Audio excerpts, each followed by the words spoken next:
ইসলাম ধর্ম গ্রহণ করেছিলেন এক পুলিশ সদস্য।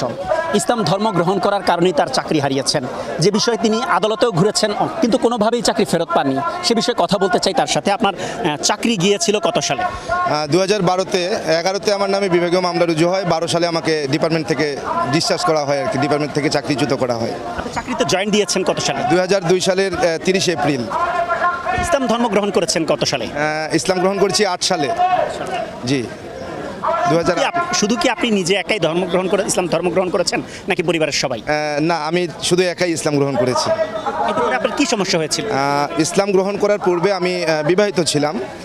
তো আমার পরিবার নিয়ে ইসলাম গ্রহণ করার কথা আমরা আলোচনা করেই সিদ্ধান্ত নেই।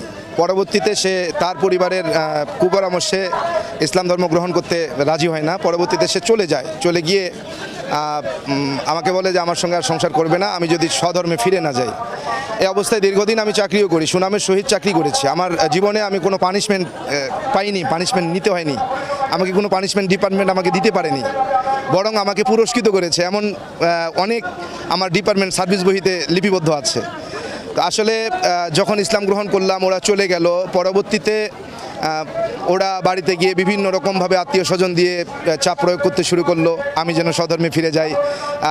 স্বধর্মে ফিরে না গেলে আমাকে চাকরি করতে দেবে না, চাকরি খেয়ে ফেলবে, মন্ত্রীকে বলবে, বিভিন্নভাবে হুমকি ধামকি দেয়। তারপরেও কোন মন্ত্রীকে বলবে? আপনাদের মন্ত্রী কে ছিল? আমাদের ওই সময়ের এই শেখ হাসিনা সরকারের পানি সম্পদ মন্ত্রী ছিলেন রমেশচন্দ্র সেন। উনি দুঃসম্পর্কের আমার ওয়াইফের মামা ছিলেন। তো যেহেতু তাদের আত্মীয়, সেই সূত্রে তাদের একটা প্রভাব ছিল যে আমাকে চাকরি থেকে তারা সরাতে পারবে।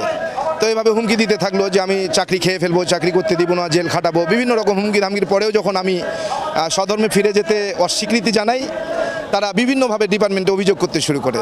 এক পর্যায়ে পানি সম্পদ মন্ত্রীর প্ররোচনায় রোশানলে পড়ে তারা ডিপার্টমেন্টে নতুন নাটক সাজিয়ে আরেকজনকে স্ত্রী সাজিয়ে তারা নিয়ে আসে যে আমি আরেকজনকে বিয়ে করছি, অথচ তথ্য প্রমাণে, সাক্ষীতে, তদন্তে তার কোনো কাবিননামাও সে দেখাতে পারেনি এবং এটার কোনো সত্যতাও তারা দেখাতে পারেনি। তো বিনা কারণে তারা আমার নামে অভিযোগ করার পরে আমাকে সাসপেনশন করা হয়, আমাকে কৈফিয়ত তলব করা হয়।